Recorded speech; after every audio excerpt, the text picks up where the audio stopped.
Hey guys, Steven here, Fanatic Perspective, going to 5,000 strong, September 7th, Texas LSU. Can't wait. Here, my boy I can't John wait. Tran. What's We up, back. man? We know. back. And we are here to start off our season preview series. We're getting that itch, man. Oh, I can't Football's wait. upon us. I believe less than 45 days until the start of the season, especially when we kick off against Louisiana Tech. We're gonna blink and it's gonna be here, man. Whew. Because even NFL preseason's right around the corner. All right, too. everything's right around the Yeah, corner. So, cranking out a lot of content. We're going through our full-blown Texas preview series, and I figured we'd start kind of with the negatives. In today's video, we're going to cover our 5 biggest concerns heading into this season. What are the 5 things that could potentially derail this season that we're all very excited about? I think all of us as Texas fans have very high expectations for this football team, but there are concerns. There are holes. Yeah. And there are things, we got to audit this team like we would do anybody else, and here we give objective analysis. Before we get into the 5 things, I want to talk Vernon Broughton, Van Fillinger. We get 2 guys committed this week on the defensive line. Vernon Broughton, your thoughts? What's that saying? The games are won in the trenches. Well, we got one of the best, the best rated one in Texas. A guy who's between 6'3" and 6'5". I think they have him listed as 6'5". 285. I mean, you can't really just create those measurables. And if you've watched his video, I mean, yes, it's against smaller high school competition, but he's unblockable. And I'm extremely excited, and I think he's a guy who's gonna get some playing time, definitely for first year. Yeah, I think he's going to be an instant impact guy. They've already talked about him potentially being an early enrollee in January. He's also a guy who performed very well at every camp he went to against top-tier offensive linemen, so I'm not really concerned about level of competition. He's an outstanding prospect and somebody we had to go head-to-head with Texas A&M, Jimbo Fisher. Huge win head-to-head. Huge, especially with them having so much positive momentum on the recruiting trail. Oh, and we get blown up all the time, rightfully so, about recruiting and a lot of people being concerned about where we're falling off and looking at the current rankings. And yes, we understand early signing day in December. It's right around the corner. Tom Herman touched on his distaste for that in his press conference. But, guys, we're starting to gain some serious momentum.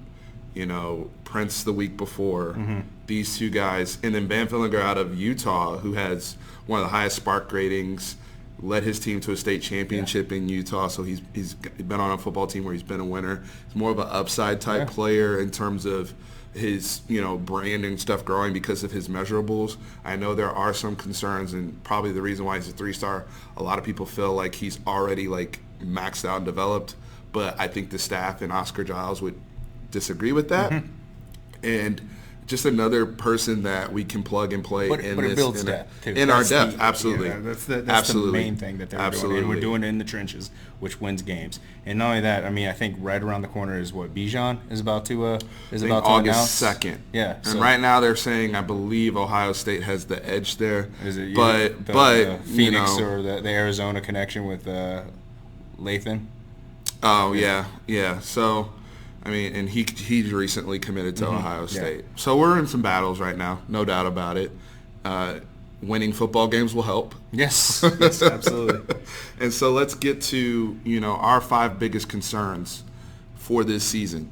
I want to start with the biggest, and then we'll kind of cascade down in terms of importance, because I want to talk about the meat of a couple of the things that we have on our list. So number 1 on our list, what do we have? Health.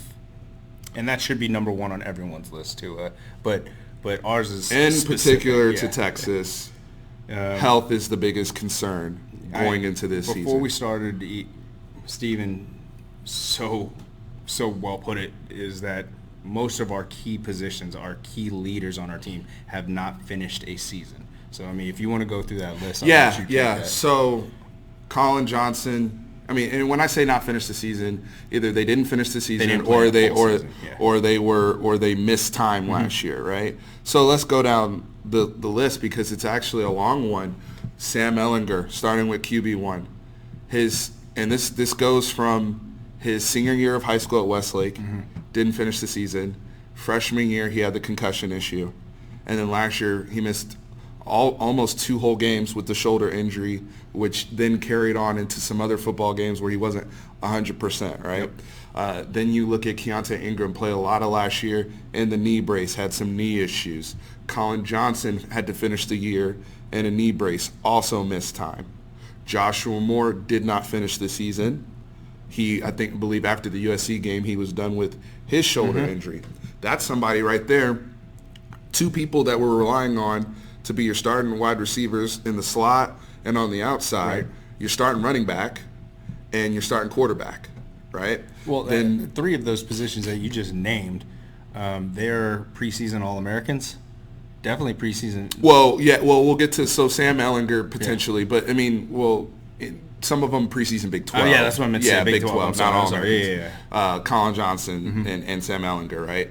But even going to tight end, Cade Brewer, him, and I know he was healthy last year, but he really didn't do a whole lot. Andrew Beck was awesome, and he was still kind of recovering from his ACL injury, right? We go over to Zach Shackelford, who also went with the team. Position. Yeah, is going to be a captain, his 4-year starter. He's missed a bunch of time over his career at Texas, right? We go over to the defense. It's probably our 2 best players on defense, Caden Stearns and Brandon Jones, both missed time.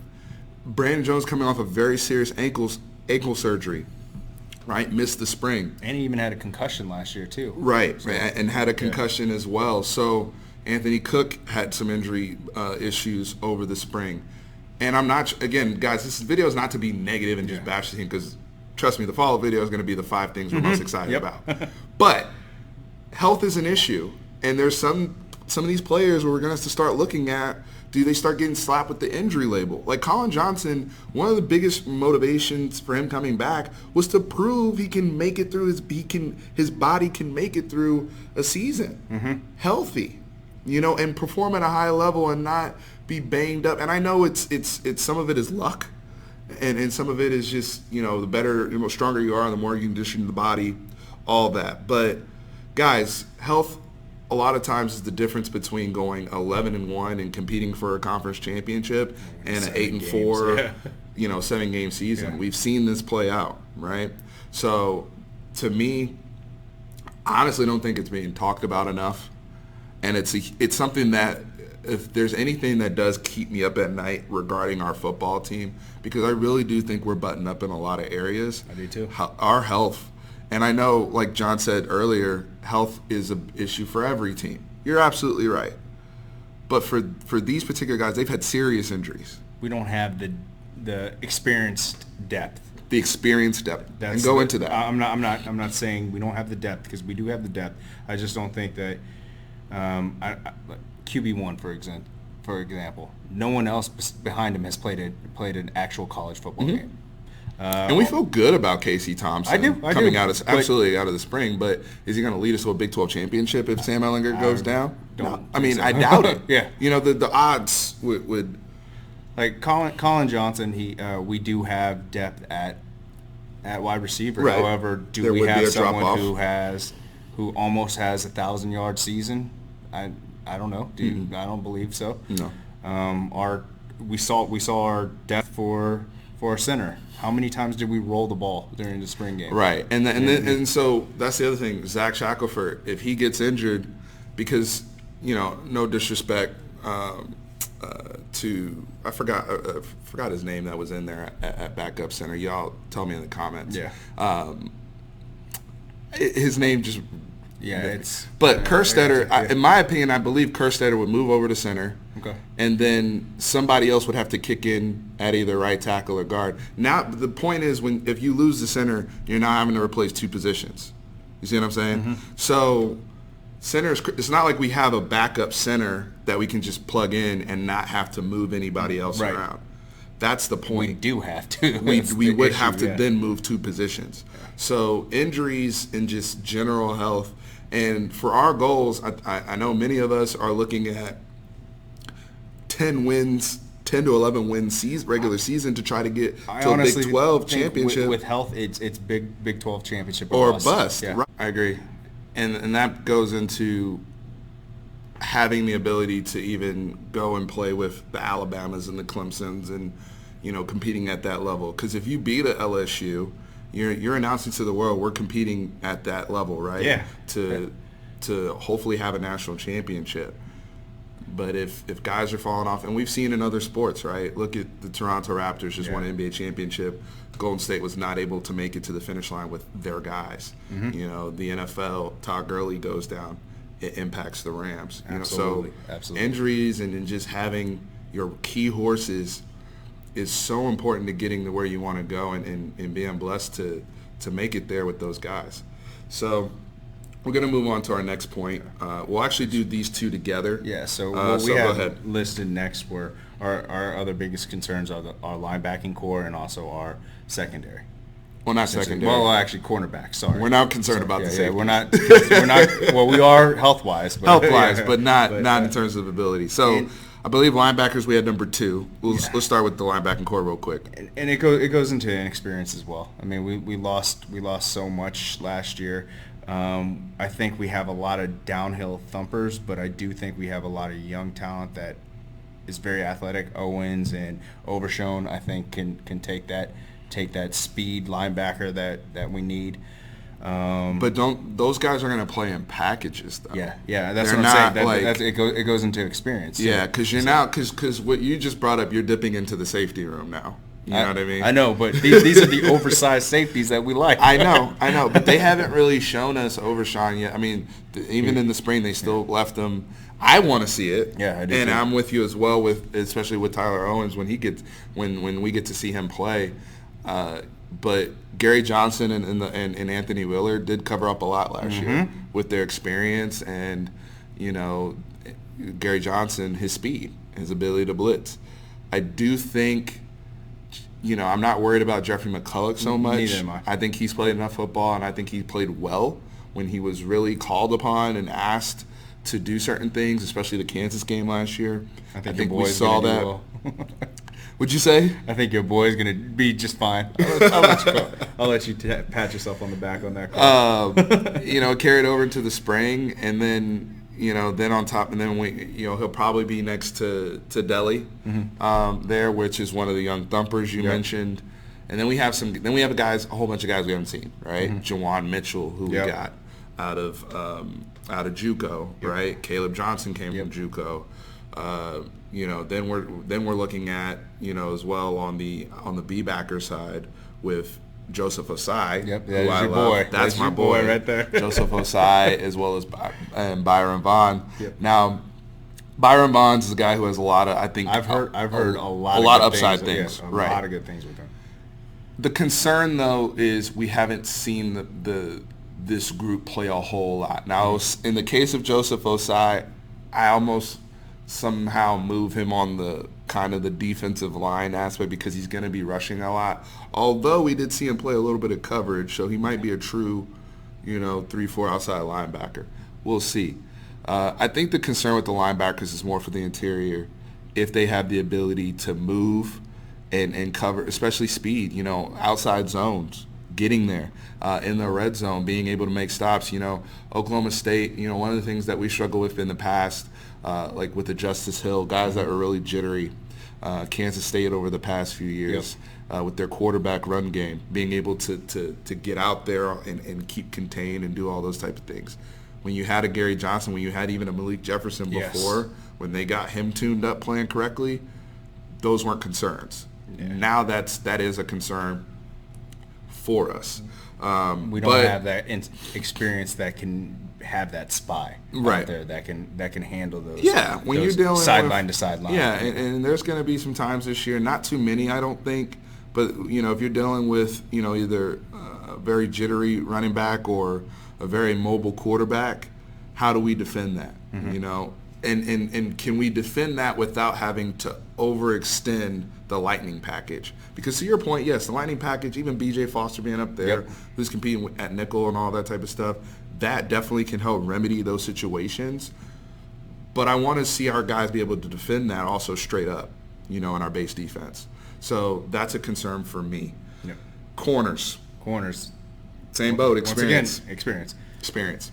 Aside from Jalen Green, Josh Thompson, and Anthony Cook, I mean, And even Deshaun Jameson moving over to corner. He didn't play corner last year. So, but talent level through the roof. It's through the roof, and we're gonna have our nicks and bumps with this team, but it's not. I think it could be, I guess, covered up if our defensive line is as good as we think they can be. Talk about that. So, like we mentioned earlier in the video, is that it's one in the trenches. I think our defensive line is going to be scary good, actually. I think we have a lot of depth, and I think we have now experience for those young people. I think Kedrick Colburn is going to be a monster. I think, like you said, Joseph Osai he'll be kind of a hybrid, but he'll help with that pass rush, as well as T.O.'s blitzes. I'm thinking of what guy from Louisiana. He's our Malcolm Roach. Thank you, Malcolm Roach. Just a giant. Who we expect to have a huge year. And we also left him off the injury part. Yeah, there we go. Malcolm Roach being another one. But go ahead. Christmas, then Wilbon.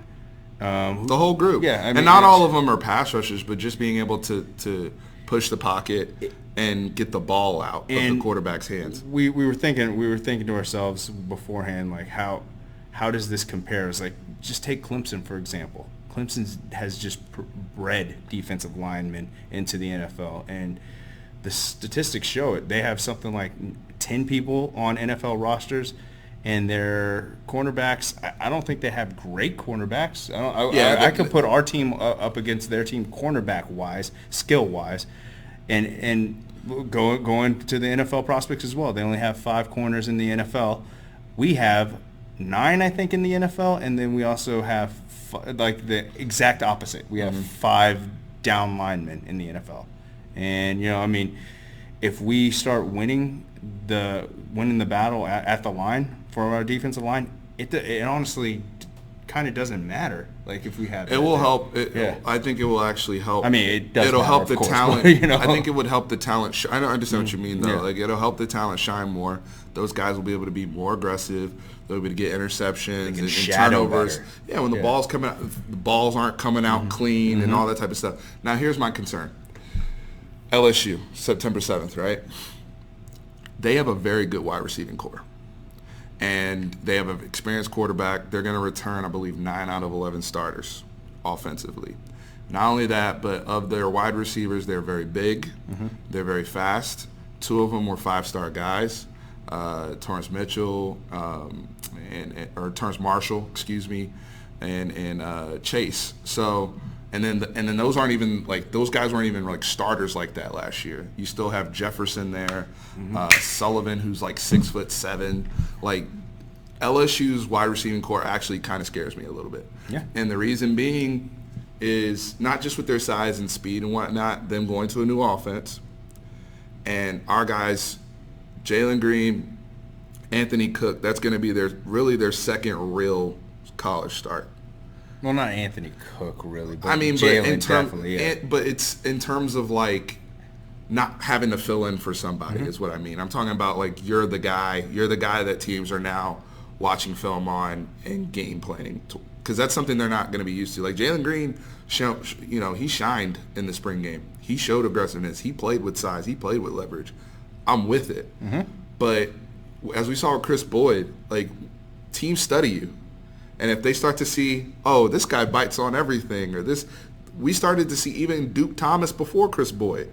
Teams starting to, and that's see tendencies, and that's that's the cat mouse game of football, right? But at the same token, I am worried about them having to face a group that talented that early in the season. I don't want it to be one where they get potentially torched and then confidence starts to become an issue. Lucky for us, it is that early in the season. Right. Luckily for us. But for me, it's a concern just because, again, experience. Haven't seen those guys perform like we did, with the Devontae Davis and Chris Boyd. But it's also the potential for upside. Yep. Number 4, we put what? Team focus, trap games, and it's a so what we mean by that with team focus is really I put this on the coaching staff. One of the biggest weaknesses of Tom Herman's career as a head coach, and I'm a big Tom Herman fan. And I've only grown as a Tom Herman fan since he's been the head coach here. Yeah. And I know we've said some things and had some hard discussions after the Maryland losses and after some tough games early on this channel. But one of the things that I will say with Tom Herman that still concerns me is that one game or 2 games a season game. where it's just like, for whatever reason, you guys aren't locked in. Mm-hmm. We saw it at Houston with UConn. We've seen it, with Maryland 2 years. Maryland, we saw it. Oklahoma State. So I really believe, and I know this team has the leadership with Sam Ehlinger and the leadership with Colin Johnson and Malcolm Roach and Brandon Jones, and I do believe these guys are going to have that professional mentality week to week in the locker room to get guys ready to go. However, that is a concern. We haven't seen a season where Tom Herman has just completely avoided those type of games. And I'm not talking about when, like, for example, the Oklahoma State game, I believe the way they prepared for that game, the way they came out from even before the game with seniors getting in trouble, then the kickoff situation, then them getting down, I think it was like 28-7. They weren't even ready to play. They weren't ready. But the next week, they lose to West Virginia. We were at that game. I thought they were ready to play. I thought they played great. They lost the game. Mm-hmm. I have no problem with that. If you play hard and another team beats us, that's they fine. Make one or two more plays, hats off, right? But the Maryland game, the Oklahoma State game. It's inexcusable. That's inexcusable. Yeah. Like, you guys weren't even ready to play. So that's where I'm saying that is right now still until proven otherwise, that is a weakness for this Texas football. We know he'll get ready for all of our rival games. Oh, they'll be turned up for LSU. Yeah. They'll be ready just like they were turned up for Georgia. And we knew that as Texas fans. All of us, we were screaming when everybody was saying we're going to get smoked by Georgia and all this type of stuff. We laughed collectively as Texas fans because we knew what it was. Yeah. Do you want to touch on one of the trap games? Because when we first started, we said that it was going to be Louisiana Tech. But after Senor Bradshaw opened his mouth, I'm not worried about that. Yeah, I'll give you an example. Go down the schedule real quick. I like actually Kansas State being a trap game because we play Iowa State and then Baylor back to back. And I also, if say we've won the season, I think Texas Tech is a big trap game too. Like, I'll right now. So the popular pick for trap game has been Iowa State, but Iowa State, to me, with Matt Campbell, they're going to be they're picked like team. Third in the conference, and most people have them in their top 20. That's not going to be a trap game. That shouldn't be. That should be all. Like, every game should be all hands on deck. I think Baylor's a trap game. At Baylor, I love Rule. I think Rule's a good, and he's a good coach. I don't know what their record's going to look like, so I think sometimes, I think that game. I think the West Virginia game's also because that's coming off of a bye. Yeah, I believe. Coming off of a bye, and it's on the road before the Oklahoma game. And we saw that happen last year with Oklahoma State after we beat Baylor in Austin, coming off the Oklahoma win. Yep. And then they were completely asleep at the wheel after they went 6-1. They were 6-1, I believe, going in the game. Yeah. They were just they didn't even wake up until the third quarter. I agree. So that's a concern for me in this. And Tom Herman it's on him. Yep. That's on him. There's going to be games. Everybody in the country has a Saturday where they play C+ football, but they could still reel themselves in and win. Yeah, Clemson almost really lost to Syracuse. Granted, the quarterback got hurt, but they had a close game with BC last year, but they look like juggernauts in all their other games. Alabama had some, started to show some chinks at the end of the season too. But at the end of the day, can you pull those games like Oklahoma and Army last year, playing a weird, wishbone offense, and you could tell Oklahoma kind of rolled out of the bed a little bit, but they got that focus back. Texas has to be able to get themselves out of that situation, win those football games, survive and advance. I agree. Sometimes, 100%. And to me, also focus is, do we come out and start off Louisiana Tech and step on the neck, or is it going to be a 31-7 game where we're sweating it out and then we pull away at the end? You know what? If we're doing just a generic offense and we're just running the ball down their throat and we win by let's say 17 points, I'm with it because I don't want to give too much away for I agree for with LSU. you, but I also want to have that mentality this year. The killer mentality. The killer instinct. Okay. Cool. Getting guys in the game. I want to see Casey. I want to see other players play. You know what I mean? Like, no, hey, you definitely want that in-game experience for a team, and we've discussed that on this podcast as well. But I think like you mentioned about their offense. Their wide receivers are scary. LSU's wide receivers are good. So I mean, go look at the UCF bowl game, because a lot of these brothers didn't get a whole lot of shine throughout the season, and they kind of opened it up in their bowl game. Just like I always say, the bowl game is going to kind of be the showcase for what you kind of do the following season. Yep. They got some people that have got my attention. Last but not least, punting, field position, and us as Texas fans, you know, Michael Dixon. We were spoiled. We miss him. We were spoiled. But we also learned the importance of having a good punter, you know, and how that can really, really help the team. All the things we mentioned before could be helped by good punting. We had very poor punting last season. Yeah, and towards the end of the season, he started playing better, but we didn't really get to see him that much in the Georgia game, honestly. We didn't get to, we didn't. So, we didn't. But I just hope, you know, that freshman, he was a freshman, right? Yeah, true freshman. True freshman last year. I hope first time playing jitters football are gone, and I hope he doesn't even need to boom it the way his cousin did. You know, even Ryan Pszewski, we're talking about. Even if he's just punting it where it's fair catches, I'll take that all day, every day. But we can't have the shanks. We can't have the shanks, and we can't give up field position for no reason. That was an issue last year, an issue in some of the games we lost, and I believe we just have to get it better, especially early in the season when the defense is going to need all the help it can get.